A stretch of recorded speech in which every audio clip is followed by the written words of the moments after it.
Good morning and welcome to the 15-minute Chassidus. It's only 15 minutes in quantity, but we hope that it will be a qualitative difference to your whole day.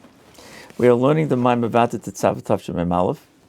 We're in the middle of Ois Tes, and here the Rebbe has explained a unique insight into the different times of Golus and how it relates to our posik that we started the Maamar with. Vatetitzav es b'nei Yisrael v'yikro elecha shem and zayzach kosus lamor la'alis netomid. That the words kosus lamor refer to when a yid is crushed in Golus. He's under the burden, under the influence of Golus, and in that time it brings out the ma'or, the essence of the neshama. So in this ois, the Rebbe has explained that there are two times of Golus, two aspects of Golus that this applies to. One is quite obvious, and that is in the time of the Gzeira of Haman, before the miracle of Purim, when you had the Yidden were spiritually crushed and brought out the Mesiras Nefesh. Similarly, in the times of the Friedrich Rebbe in 1927, under communist rule in general, there was an oppressive time for the Yidden. And then there's a second stage. The second stage is after the Nes of Purim, when the Yidden were free to express themselves spiritually, and Gashmias was not a problem. And so too now. We live in a time when there's, Baruch Hashem, an abundance of physical things that we need and spiritual resources to learn. People can learn kosher food, tefillin, tzitzis, mezuzahs, keep Shabbos. We're in a very rich era of being able to fulfill the Torah mitzvahs a relatively easy way. And the Gashmias is not as in such an oppressed way as it was in previous generations. Nevertheless, the posik Kosus L'Mo'er applies to this time as well. It's still a time of Golus, that Mashiach hasn't yet come. As after the Nes of Purim, the Yidden were under the rulership of Achashverosh, the base of Mikdash had not yet been built, the second one, and now we're in a time where there's no external oppression, but we're still in Golus. Mashiach hasn't come. And so even in this stage is where we say the pasuk applies Kosus L'Mo'er. There's an essence of being crushed, and as a result of the Golus, and that brings out the Mesiras Nefesh of the Yid. So he explained that there is, what's this in our time of Golus, that the godliness is not revealed in the whole world. And that bothers the Yid so much that he becomes kosus. He becomes spiritually crushed in that way. That's the kosus, the word I crushed. He becomes down. There's an energy within him that says, this is wrong. Something's not right. And the essence of the neshama wants to come out and say, Hashem has to be revealed everywhere. Even if he would be living with a revelation of godliness that there wasn't the base of Mikdash, that's only a limited revelation, because it was only in the base of Mikdash, not in the whole world. So I'd like to discuss and explain a little bit, what does it mean that there's godliness revealed, but it's only a limited revelation? And the language that the Kabbalah uses for godly revelation is oir, meaning light. It's only the Hebrew word is oir, and it refers to Eir Ein Sof, the infinite light or energy of Hashem. Light not meaning something that shines like a light beam. There are reasons as to why the Kabbalah uses the word oir, and it means godly energy that's revealed. So what does that look like, to have godly energy revealed? Our world is created in a very, very formatted, finite way. We've got Doimim, Sameach, Chaim, Medaber. Inanimate objects like dirt, things that grow, animals, fish, birds, and people. These 4 different levels of life. Now, each one is very specific, very limited to its existence, with each thing having its own taxonomy. That's formatted, finite. We refer to Hashem as being unfinite, or infinite, or not limited, or bli gvul, or ein sof. Bli gvul without limit, ein sof without limit. There's no end. But we live in a world where there is an end. Everything has its own particular type of existence, and very defined. And there's not a natural progression. You're not going to watch the dirt without any turn into a fish.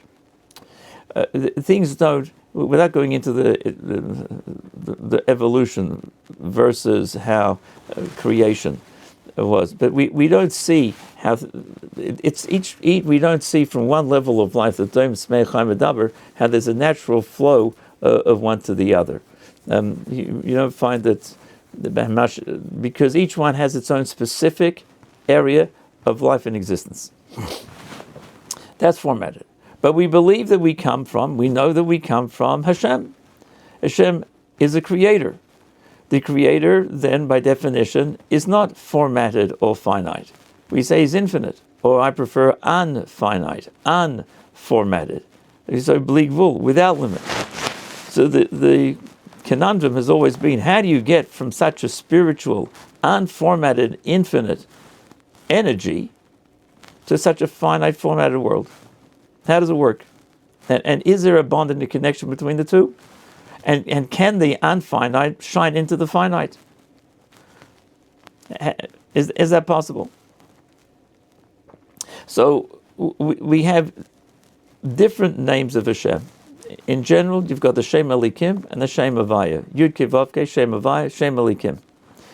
Shem Elikim, when you use a hey instead of the kuf, is the same gematria as Hateva, meaning nature. And nature is also where Hashem's hidden. There's a natural order. There's an ecosystem. There's a natural order that you have in the universe, on the planet. How everything works in pretty good harmony. But we don't see the hand of Hashem. You could think it's just a natural order. This that Hashem is higher than the natural order, past, present, and future is one, which is Hoya, Hoya, Viya, Ki Echad, that's the Shem Havaya. That's a different level of godliness. And the world for many, many years was functioning on the level of just the natural order Elikim. The major revelation of godliness into the world that showed the world that it wasn't just the natural order. This universe has this more to it than that. When was that? The basic Rebbe started by Mitzrayim, where you had in Mitzrayim the 10 plagues, the Makis, Yetzias Mitzrayim, Kriyas Yamsuf, the giving of the Torah, the Yidden living miraculously in the desert for the 40 years till we came into Eretz Yisrael. Then we had the Mishkan and the Beis HaMikdash. So in the Mishkan, the Beis HaMikdash, also godliness was revealed. But what does it mean, godliness revealed? Not godliness as He's created nature. That's the natural order. Hashem as He is higher than nature. That aspect of that we can't understand within from ourselves, because we are a created being. A created being cannot understand the Creator.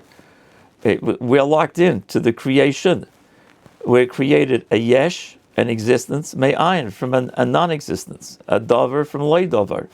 So it's not possible for us to understand, appreciate, feel, get to on our own this level of godliness which is beyond the creation. However, it exists.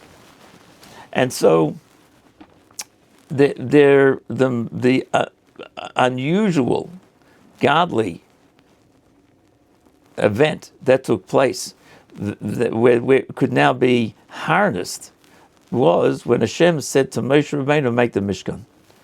Asali Mikdash v'shachanti b'seichom. I'll dwell in this in this place. A place in the Mishkan, made of wood and skins, and the base of Mikdash made of stones. The Torah says, Hashemayim, Mashmei Hashemayim, Lo Yochal Koluko, Av Ki Abayis Hazeh. The heavens and the ultimate heavens, the highest heavens, can't contain your energy, Hashem. But this house can. How is that possible? That this house, this meaning, the base of Mikdash, is possible that within it there could be godliness revealed. This is the miraculous, wondrous dynamic that Hashem put in place. And so, whereas normally we feel the heat of the sun, the cold of the winter, the wetness of the rain, we feel the natural order. We don't naturally feel that there's a creator. We don't. How would you feel there's a creator? Because you'd be able to be in tune with the energy higher than creation. That's Hashem. That's Hashem as He is without the limitations. Our world is a limitation of gvul. It's limited to the extent that Hashem is hidden within our world. But Hashem it doesn't have that gvul. He's really the bli gvul, without the gvul, without the limitation of time and place. All time and place is a creation. But Hashem has created it. So the godliness, as it is pristinely Hashem, as it is higher than creation, is higher than time and place. Where is it possible to feel that or appreciate that? The only place that we had was the base of Mikdash. So when you walked into the base of Mikdash, there was revealed there this godliness which is higher than creation. In general terms, Shem Havaya, or Oyer Ein Sof, the unlimited, unfinite, unformatted energy of Hashem that would just reveal Him. Not an energy that would be geared to revealing our world. Our world is created through Asara Maamarim, Shebehem Nivra Olam. Each one had a specific target and energy which stuff was created from them. But who's the creator? The Hashem, as He is deeper than the created world. That's what we call a revelation of godliness. Gilui Elikus. Where was that? In the base of Mikdash. So you would walk into the base of Mikdash and it would be instantly felt. Besides the miracles you would see, the miracles that there were in the base of Mikdash, the winds would blow, the smoke would go straight up and not dissipate. You'd be standing very tightly together in the base of Mikdash. It'd come time to bow down. Everybody would have enough room to bow down in the base of Mikdash. The natural order didn't flow through then, because godliness higher than the natural order was revealed. And so you walked into the base of Mikdash, and that's what you felt. You walked out, you were affected, but it wasn't the same. And so you took the inspiration, the memory, the inspiration, how you were internally affected by that, till you came back another time. But it was only limited to that base of Mikdash, to that physical place. Was it a tremendous revelation? Absolutely. That was, we say, Gilui Elokus. However, it didn't shine in the field when you went back to Hebron, or you went to another place outside of the base of Mikdash. It'd be like a toggle. You're in the base of Mikdash, and you feel this closeness, this Gilui Elokus, revelation of godliness higher than the natural order. The Hoy V'Yek Echad, Hashem is higher than the nature. That's revealed. And your neshama would feel it. Your person would feel it in their bodies. That was what they experienced. It was an experience that lasted on some level. Different people, more or less, they went home until they came back again. So on the one hand, you say this was something which is higher than the natural order. Oyer Ein Sof. On the other hand, it was only limited to the revelation in the base of Mikdash. So there had to be some limit to it. We'll pick up and expand a little bit more on this next shir. Thank you for joining, everybody. Have a great day.